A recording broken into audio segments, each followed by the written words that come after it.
My name is Kathy. Ever since I was little, I loved my dad dearly. He was the kind of man who always put his family first and himself last. He ensured my brother and I never lacked anything. And he took care of my stay-at-home mom too. He would hand over his entire paycheck to her, never complaining, even when he didn't have a dime to his name. Thanks to my dad, my brother and I lived fulfilling lives. I thought our family of four would continue to live this way forever. I thought so. But life can be so cruel. Suddenly, I lost my dad, the man I loved so much. It was just when I was in my senior year of high school and my brother was in 8th grade. That day, like any other, Dad left for work as usual, but then he suddenly collapsed at his workplace and was rushed to the hospital. By the time my brother and I got to the hospital, Dad was already gone. Mom arrived an hour later. My brother and I were sobbing uncontrollably, but Mom? She was strangely calm. She was shocked by the sudden death of Dad, sure, but she shed no tears. Mom, what are we going to do now? Dad's gone, I asked her. Mom was a stay-at-home wife, which meant she had no income. That means no income. Without Dad, how could our family survive? But Mom didn't answer my question. Mom, are you listening? Dad's dead. Then Mom let out a big sigh and bluntly said, "What's done is done. Can you stop crying so loud? It's giving me a headache." Wait, what? What did she say? What's done is done? About Dad's death? Sure, no one could have predicted or prevented such a thing, but to talk about Dad, who supported us all these years, like that, is just too cruel. For the first time, I felt a surge of disgust towards my mom. I had always felt that Mom was spoiled and overly reliant on Dad, but to maintain her indifference even in such a situation, Mom laughed scornfully at my glaring face.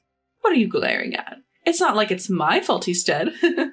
And so our nightmare began.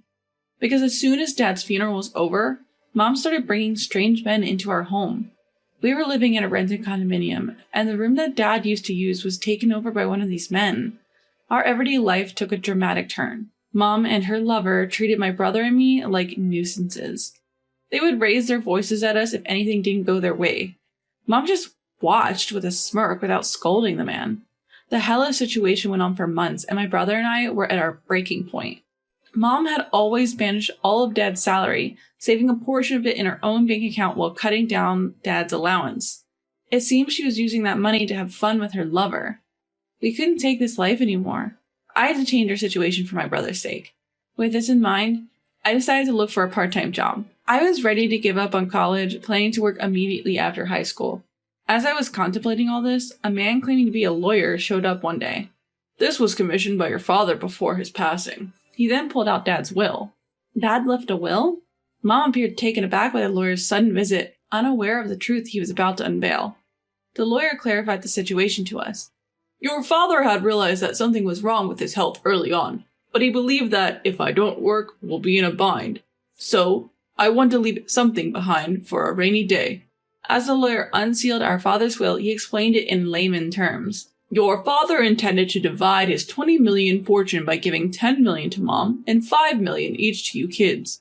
Mom, upon hearing this, eagerly addressed the lawyer. So when do I get the money? As soon as all the official proceedings are complete. The funds should be transferred shortly. Without skipping a beat, Mom prepared a pen and signed the necessary documents. The talk was complex for us kids, but we decided to accept our father's legacy gratefully. A few days later, my brother and I made the decision to leave the house. I started to consider what would be essential for us living on our own and what the bare minimum actions would be. If we were leaving the house, we needed to find a new place to live. But would anyone be willing to rent a property to high school students? While pondering, I remembered that the parents of a middle school friend owned an apartment. The next day, I visited their house promptly, explained the situation, and asked, So, since we have our father's legacy and I plan to start a part-time job, could you introduce us to a good apartment? In response, my friend's parents proposed, Since we can't legally lease to high school students, how about we rent you a room in our apartment? You just need to pay the monthly rent. Yes, I'd be grateful. Thank you so much. My friend's parents were worried until the end, but when they perceived my strong determination, they finally encouraged me, saying, You can count on us anytime you need help. That night, I brought up the matter to Mom. Mom, Sam and I are planning to leave the house soon. What are you planning to do? We're going to live together, just the two of us. I supposed our affairs didn't matter to Mom in the least. Without even looking at me, Mom dismissed us nonchalantly. Well, do as you please. I couldn't care less what happens to you two. It'll actually be better without you two around, so you won't get in the way of my time with him. At that moment, my barely lingering affection for Mom crumbled completely. Okay, I understand. Thanks for everything, Mom. With a heavy dose of sarcasm towards Mom, I left the house I'd lived in for years. The start of living with my brother, this turned out to be way more challenging than I imagined. Early morning paper routes, then school, and a part-time job at the supermarket after returning home. I didn't want to touch the money left by our father, so I tried to cover living expenses with my part-time wage as much as possible. At the supermarket, they gave me the box meal scheduled for disposal. That became our dinner. I knew my brother, being a middle schooler, would want some fun, so I gave him a modest monthly allowance. Here you go, Sam. This is your allowance for the month. But you hardly spend anything on yourself. Don't worry about me. Having fun is an essential experience too, you know? Despite his reservations, I insisted on giving my brother his allowance. I felt guilty about the financial constraints he had to endure because of me, so I wanted to do at least the bare minimum for him. Our life continued like that for a while, and before we knew it, it was fall. The buzz among my classmates was all about where they were going to college. To me, those conversations felt like such a luxury. I couldn't think of anything but where I would work after graduation and how I would help my brother get to college, because it was the only thing I could think of. One day, I happened to have the day off from my part-time job. My brother and I were enjoying a leisurely lunch at home when the apartment doorbell rang. Who could it be? When I opened the door, there was Mom. Mom? Don't you dare call me that. Now, where's your banking card? Banking card? Mom suddenly barged in, demanding the banking card, and I was totally lost. She ignored my confusion and shouted at me to hurry up and hand it over. Wait a minute. Why so sudden? Even though I tried to ask, she wouldn't listen. She even went so far as to march straight into the house, rummaging through the rooms. Hey, Mom, stop it! My brother tried to stop her, but she just pushed him aside with a curt, "Shut up." I rushed to my brother's side, pleading with Mom to stop. Eventually, she found the banking card in a drawer. After checking the untouched balance in the account, she smirked. Oh, there's quite a bit left. You're just like me, doing so well. How admirable. Disgusted, I glared at her, and that must have irked her because she shoved me next. What's with that look? Just do as I say. I'm your mother. She left with our banking cards. I felt so helpless and sank to the floor. Why? After all the hard work to get this far, why does she have to ruin everything again? The peaceful life with my brother that I had finally managed to grab. I worked so hard without even touching our father's inheritance, all for my brother's future. Sis, my brother comforted me as I cried. I felt pathetic for not being able to protect my only brother. Just then I remembered something. The one letter that the lawyer had given me when he visited a while back. He asked me to give this to you without letting Mom know. Open this only if you're in trouble, he said. The lawyer, seemingly aware of this situation with Mom, had discreetly handed me an envelope. Life with my brother had started right after, and in all the bustle, I completely forgot about it. I opened the letter from my deceased father and read its contents. It was an address. It was somewhere far away from where we lived, an area completely unknown to us. However, I figured there must be a reason my father left it. I decided to go to that place with my brother. We got on a plane, and then we took a taxi from the airport. What awaited us was a house with a grand gate, something you'd only see in movies or TV shows. What is this gigantic house? My brother seemed overwhelmed by the sheer size of the house. As we stood there, a burly man came out from the inside. Who might you be? We found a letter from our father. Your address was in it.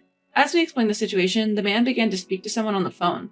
After a brief moment, the man changed his demeanor and said, Please come in, inviting us into the mansion. In the great room to which we were guided, an elderly woman was sitting alone. Upon seeing us, she greeted us. Kathy and Sam, right? Nice to meet you. I'm your grandmother. Grandmother? We were shocked, and we couldn't help but exclaim loudly. We had never heard any stories about our father's family, nor did we even know if we had a grandmother. Not just that, but who would have thought that our father's childhood home would be such an impressive estate? Since you've come, does that mean my son has passed away? Her son, that is, our father. I gave a small nod to our grandmother. Interrupting me, grandmother took out a large bag and handed it to me. This is something your father left with me. He said if they ever come to visit, give this to them. When I opened the bag, it was packed with countless bundles of bills, the likes of which I'd never seen before. Ignoring our surprise, grandmother began to explain. We had a falling out a long time ago, and for a while we didn't talk at all, but about a year and a half ago he suddenly showed up and left this bag. According to her, our father's family, in other words, our grandmother, was part of a long-established gang. Our father had refused to take over the family business and had cut ties with his grandmother after a big fight. When we heard it was a gang, it all made sense. That grand entrance, of course. It was a surprise to learn that our father's family was involved in a gang, but this turn of events was just as astonishing. Perhaps our father knew about Mom's cheating habits. Even when it came to the inheritance, there is a limit to what we as minors could do. The allocation of the money was likely just for formality's sake. What our father really wanted to leave us was that letter with grandmother's address on it. Our father had been planning this in case anything happened to us. I was moved to tears by our father's kindness. I took the time to explain everything. How he had been treated poorly by Mom and her lover, how Mom had taken our father's inheritance. After hearing everything, grandmother told us, "You don't need to give up on life because of your mother. I'll get that money back for you. You two need to live your lives." With gratitude, we took the bag of money our father left us and returned to our apartment. With this money, I can let my brother go to college as much as he wants. In addition, our grandmother even promised to pay for my college tuition. Thanks to our father and grandmother, my once abandoned hope of attending college has been fulfilled. "Sis, I'm so happy for you." My younger brother giving me a warm smile. He too must have been holding up for a long time. "Sam, it's thanks to you sticking with me that we got through this. Thank you." As I thanked him, he shyly sniffled. A few days later, grandmother visited our apartment, returning the banking card Mom had taken from us. She had used one of her employees to locate Mom and get our card back. Indeed, quite the gangster. Thinking about it can be a little scary, but amusing at the same time. I made that woman promise she won't bother you two ever again. You can live in peace now. Thank you, grandmother. But how? That's not something children need to worry about. From now on, live your lives to the fullest. Before leaving, grandmother gave us those encouraging words. There's a postscript to this story. Mom's lover, actually, he was after Mom's money. When grandmother took back the bank card, he promptly dumped Mom. Having exhausted her father's inheritance, Mom is now desperately searching for a job. A woman who has been a housewife all her life from now on will undoubtedly be challenging. However, thanks to my grandmother, peace returned to our lives. I passed the entrance exams for my first choice university, and I'm still working part-time, trying to avoid using our father's money as much as possible. I later entered the workforce, and my brother started college. Now that we've reached this point, we're safe. Childhood was long and tough, but there were kind adults watching over us. Father's lawyer, the couple who rented us the apartment, our gangster grandmother, and our beloved father. Dad, we're off. Every morning, my brother and I pay respects to our father's portrait. We'll keep supporting each other. So please, watch over us from heaven, Dad. Somehow, it felt like Dad's portrait was smiling.